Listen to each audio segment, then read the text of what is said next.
Brady was absolutely surgical. We talk about the injured thumb. He threw three touchdowns after he actually injured his thumb.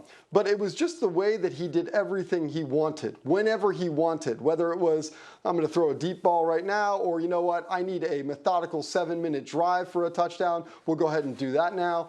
It just looks like Brady is in the matrix. He is in command mentally and physically in a way that I don't know that we've ever seen any quarterback in NFL history. So I think my only point here is that even on games when we don't necessarily are watching him in prime time, Brady is doing things that absolutely are commanding our attention right now. And being there on Sunday, it was fascinating to watch.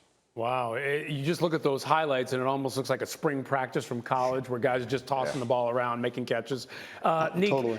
Are they asking too much of Brady at 44? I mean, maybe he was in the Matrix on Sunday, but he wasn't Neo for that Sunday night game against the Patriots. So, like, he's not completely perfect. And I do think they're asking too much of him.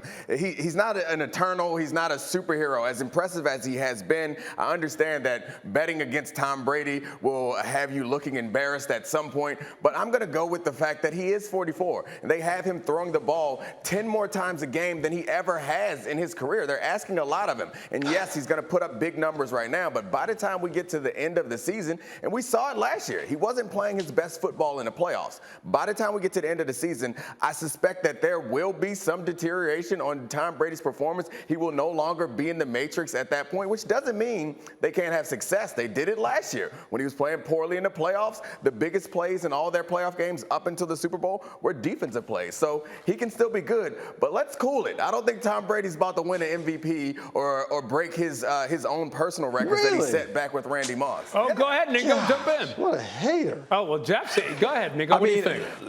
If he keeps throwing 5 touchdown passes a week, he's definitely going to be in the mix for MVP. But, you know, let's talk about his thumb. One time, years ago, he tore this right here, the webbing in between your index finger and your thumb, and he had stitches there. Imagine trying to grip a football when this has stitches through it. So I'm not worried about a little sprain on his thumb. But I would say, as far as him throwing the football more this year, yeah, there's maybe a little concern for that. But I would think back to any player at the end of their career. I don't care who it is. Even think back to this weekend, the great Wilder-Fury fight. Everyone kept talking about going out on your shield, right? Going out on your shield or going out your own way.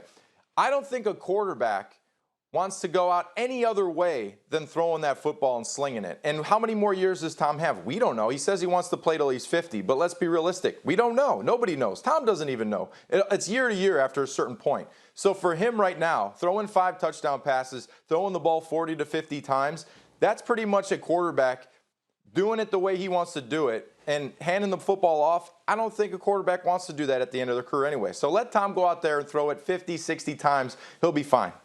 Now, Jeff, you had a visceral reaction to what Neek said. It's like you couldn't even sit in your chair. You're like, oh.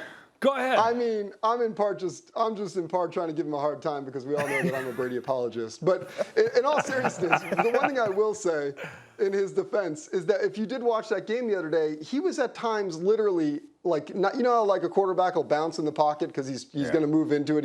He's running out of time. He was literally standing still at times. That offensive line was providing him incredible protection, which I think could go a long way to Neek's point about whether he can be durable. The other thing, Leonard Fournette appears to be becoming the running back that the Jaguars drafted with their first-round pick several years ago. This guy looks like a true first-round pick when it comes to running back. I think that could go a long way for this Bucs team as they try to endure the tough stretch of the season, to Neek's point. Can I talk?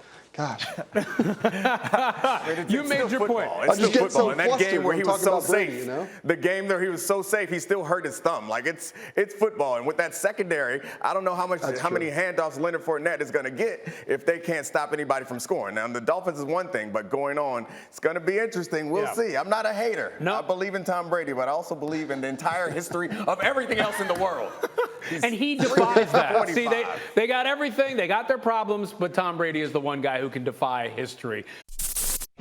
Thank you for watching ESPN on YouTube. For live streaming sports and premium content, subscribe to ESPN+.